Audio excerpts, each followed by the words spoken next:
Abdul Hamid Cholpon, night and day. Spring had arrived.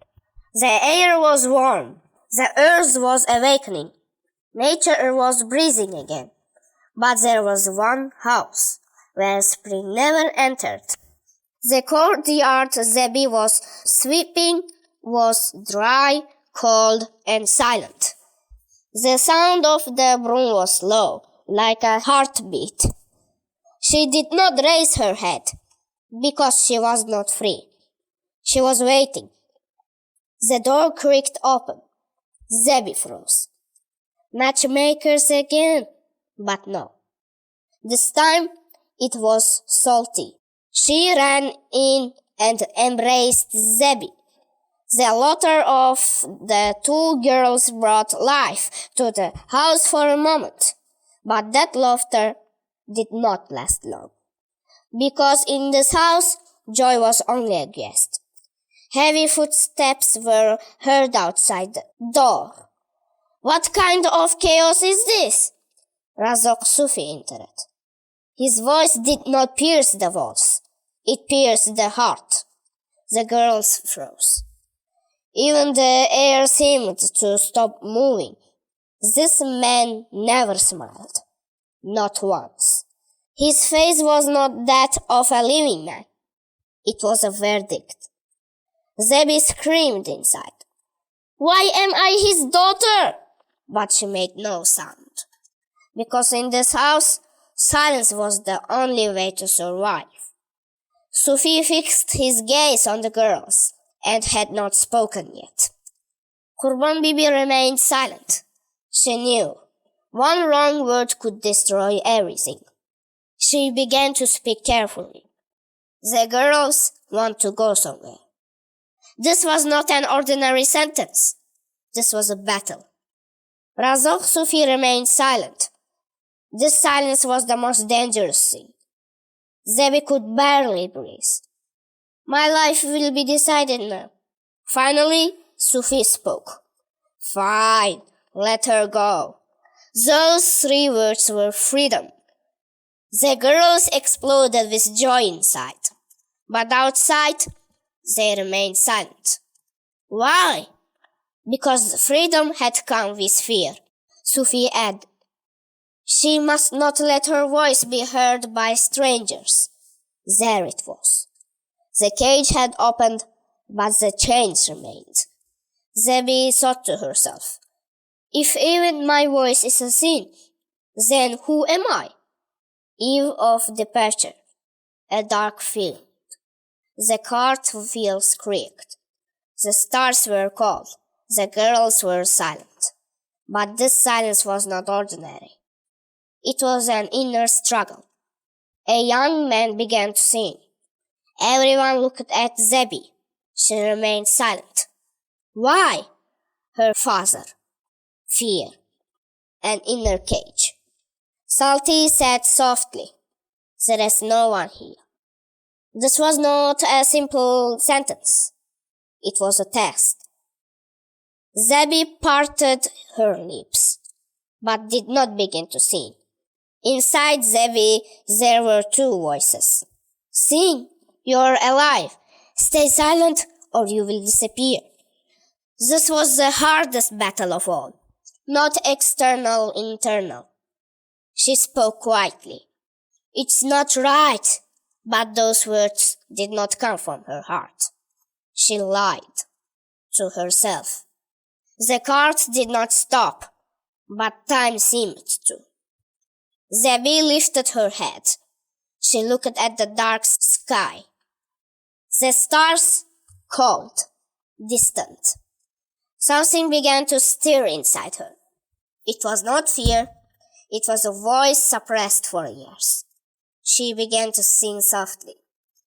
At first, very quietly, as if her voice was afraid of itself. Then it grew. The field felt silent, even the wind seemed to stop. This was not an ordinary song. It was the song of a soul that could not cry. Salty widened her eyes. "Zebi, is that you?" But Zebi was no longer there. She was somewhere else, a place of freedom. But then a thought pierced her heart. If my father hears, her voice broke instantly, in a moment, as if strangled.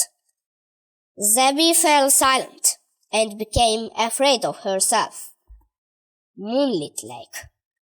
Dawn had not yet broken. Mist lay over the water. It felt like another world. Here, no one shouted, no one forbade, no one broke you. The girls laughed, ran, dreamed by the water. Zebi smiled too, but that smile came too late. She looked up into the water, saw her reflection, and suddenly she did not recognize herself. Who is this? The girl in reflection was smiling, but inside, emptiness. Salty pulled her hand. You're different here. Yes, Zebi was different here, because here she was not afraid. But this freedom was temporary. Zebi felt it inside. This happiness would not last. She saw him. One glance, not ordinary, heavy, piercing straight into the heart. This was no love. This was awakening. Zebi held her chest. She did not understand what was happening, but she knew one thing clearly. I can no longer live as I did before. The young man looked at her. He said nothing, but he said everything. That look was dangerous, because inside Zebi it awakened dreams, courage, rebellion. But there was no place for such things in this world. They decided to meet again, but that decision was the beginning of tragedy. Home. The same courtyard, the same walls, the same silence. But this time, something had changed. Zebi had changed. Before, she did not know. Now she did. There was another life outside, and that knowledge was the greatest pain. Razok Sufi was there again. The same cold gaze, the same judgment. Where were you? A simple question, but filled with dread. Zebi answered, calmly, but inside, a storm. Sufi looked at her, long, with suspicion.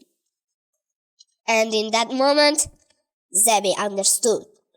I no longer belong here, Sufi said quietly. Your daughter has changed. The house fell silent again.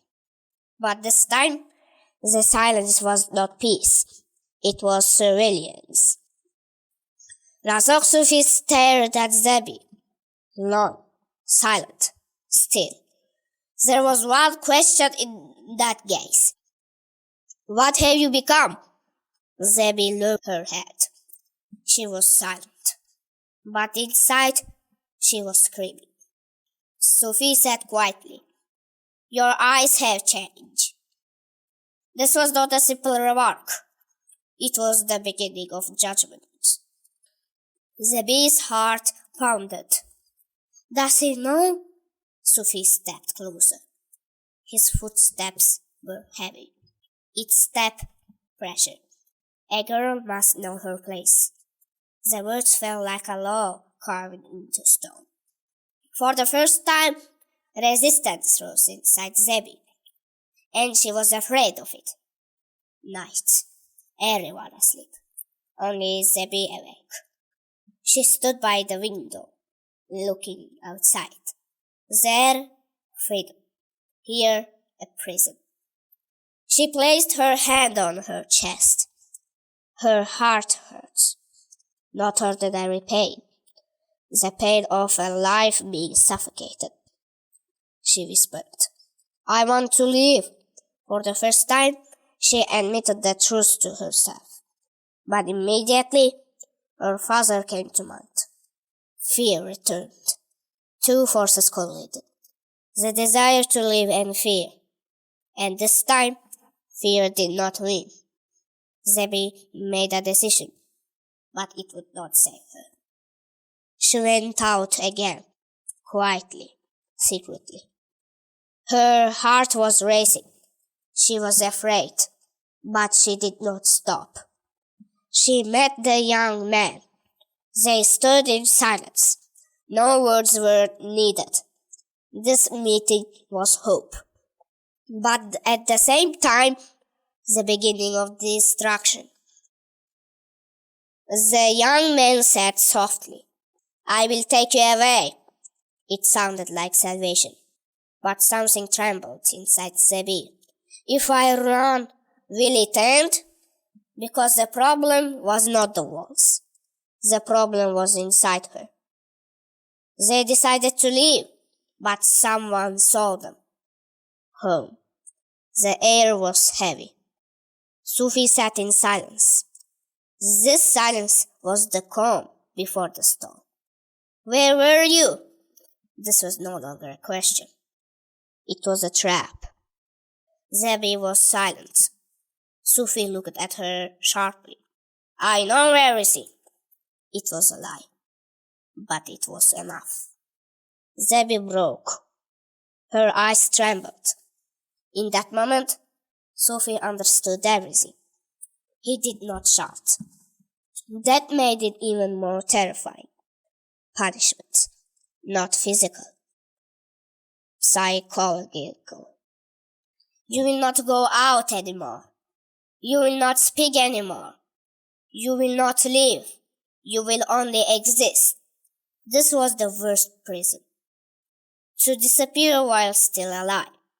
Zebi sat still, motionless. Something inside her broke. Slowly, silently. The breaking of a soul. She stopped resisting. Days passed. Zebi no longer smiled, did not speak. Her eyes were empty. She was not living. She only existed. Salty came. She saw her and was afraid. "This is not you." But Zebi did not respond. Because she was no longer herself. But deep inside, a small spark still remained. One night, everyone asleep, Zebi rose again, slowly. She looked out the window. She asked herself again, "Am I still alive?" And this time, she answered, "Yes, but not for long." She laughed. For the last time. She knew she would not return. Morning. Cold. Everyone woke up. Zebi was gone. They searched. They found her. But it was too late. She had chosen not to live in a prison, but to disappear. This was not escape. This was her final freedom. Razok Sufi stood silent. This time he said nothing, because he had won. But he had lost everything. The harshest truth. Zebi gained freedom, but lost her life. Sufi gained control, but lost his humanity. Don't forget to like and share with your loved ones to support our channel.